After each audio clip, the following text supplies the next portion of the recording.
Our next speaker is Omar Shakir.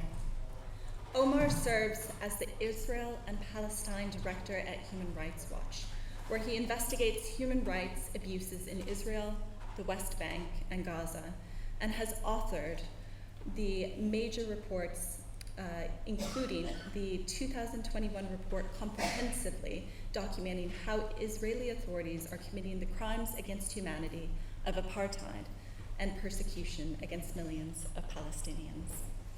As a result of his advocacy, the Israeli government deported Omar in November 2019. Prior to his current role, he was a Bertha Fellow at the Center for Constitutional Rights, where he focused on US counterterrorism policies, including the legal representation of Guantanamo detainees.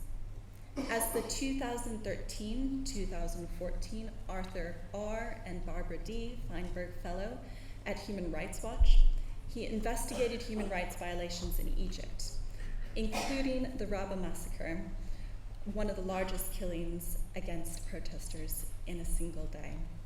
A former Fulbright scholar in Syria, Omar holds a JD from Stanford Law School, where he co-authored a report on civilian consequences of US drone strikes in Pakistan as part of the International Human Rights and Conflict Resolution Clinic, an MA in Arab Studies from Georgetown University School of Foreign Affairs, and a BA in International Relations from Stanford. Now, Omar's remarks tonight will cover the steps that have been taken since the issuance of the report. Thank you very much.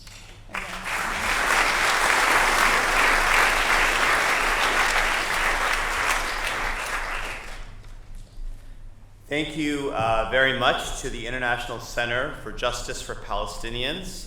It's really an honor to be among people I consider role models and really points of inspiration. And thank you all for braving the weather and braving through hearing all of our remarks.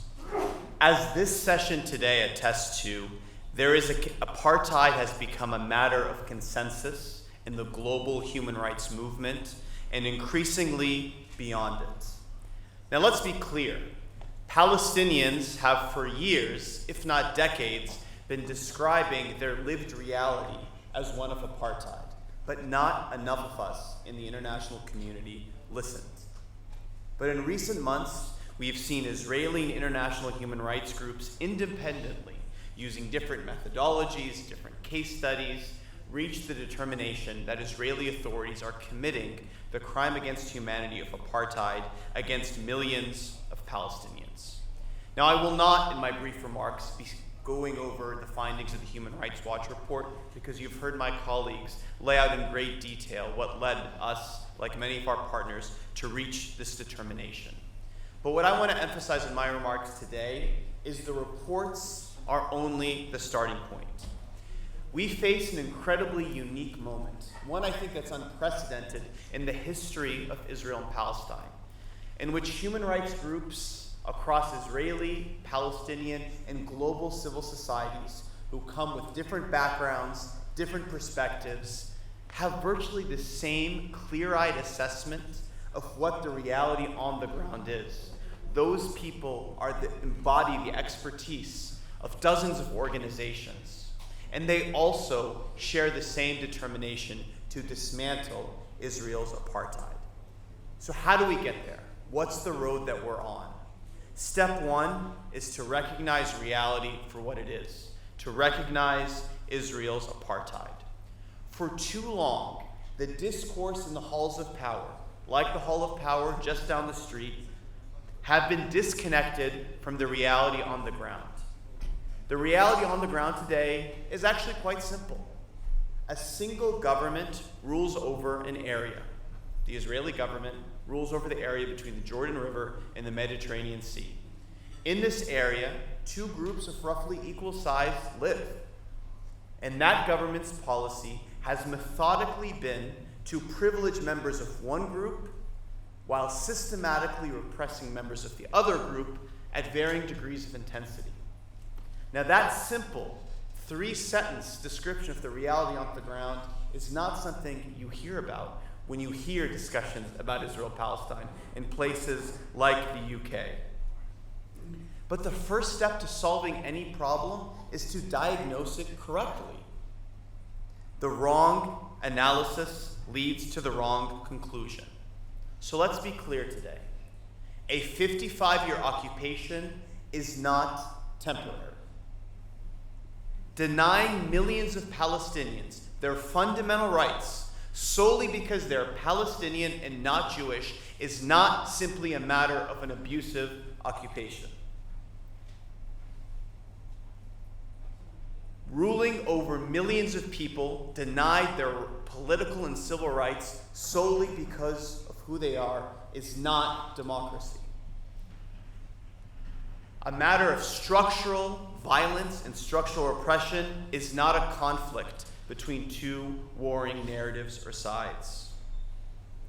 A single system designed to privilege one people at the expense of another is not a case of a democracy alongside an occupation. Apartheid is not a hypothetical or future scenario.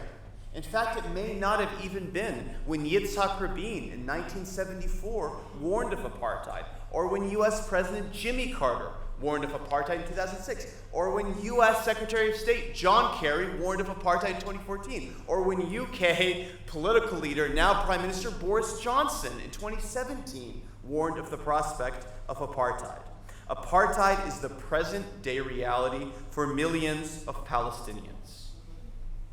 As Sarah Lee noted in her remarks, this consensus is growing. We're hearing more and more voices recognize reality for what it is. Call a spade a spade.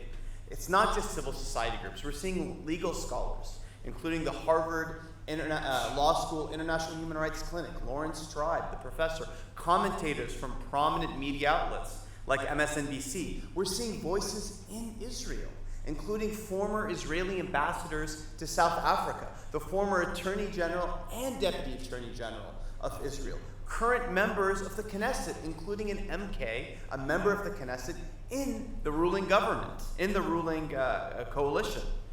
We see the Haaretz, an Israeli newspaper. We could go on and on. 50 former European political leaders, nearly 400 European members of parliament, and members of national parliaments. The former Secretary General of the United Nations, Ban Ki-moon, all of whom have referenced apartheid in how Israel treats Palestinians. And as Sarah Lee mentioned, more and more nation states, including the foreign ministers of South Africa, Namibia, Luxembourg, France, we're seeing a consensus develop. Yet at the same time here in the UK, we don't even hear the Labour Party echoing these terms. There's a disconnect, and our first task needs to be to mainstream the narrative, shift the paradigm. Which brings me to the second task. We must shake up the status quo. The reality is the peace process, all of us want there to be a political process, but the peace process has become a fig leaf to cover the ugly reality that we described. The peace process presumes the problem is one of conflict resolution, of two sides that just can't sit around the table, and that structural oppression and human rights abuses are mere symptoms of the problem. Even that fig leaf is being lifted. This new Israeli government, which was supposed to be this diverse, centrist government, has said in no unclear terms that there is no political process with Palestinians, that the status quo is the permanent reality. The Israeli government knows they've lost the argument. Think about it. All these reports have been issued. Have you seen in the public sphere one fact disputed? Have you seen any of our conclusions challenged in a meaningful way, other than to name call or build straw men, try to say it's not like South Africa? That's not what we're arguing. We're arguing the world decided apartheid is a crime, and that crime is being committed today by Israeli authorities. So what we must do is continue, when we hear about events like Shireen Abu Akleh, when we hear about demolitions of Palestinian homes, we must situate those events in the larger context. And that context is one of Israel's apartheid. We must build it out so that this analysis is looked at not only by governments, but by corporations, by international bodies, far and wide, all actors need to grapple and come to terms with that reality of apartheid. And third and finally, we must and we are building towards action. And that action must be to dismantle apartheid, including by holding perpetrators to account. Today, the International Criminal Court has a formal probe on Palestine. That case is a test of the resolve of the International Criminal Court to treat all situations with the same standards. We have a commission of inquiry created last year for the first time with a standing mandate to look at abuses on both sides of the Green Line. When countries talk about accountability, their support for that commission is a true test of their principles. We have UN mechanisms increasingly recognizing apartheid. We have, for example, the Convention on the Elimination of Racial Discrimination grappling with these issues. We have states who have taken principled positions with regard to Russia's aggression on Ukraine. The test of all of their commitment to universal justice, to the rule of law, will be whether or not they apply those same standards to the situation in Israel-Palestine.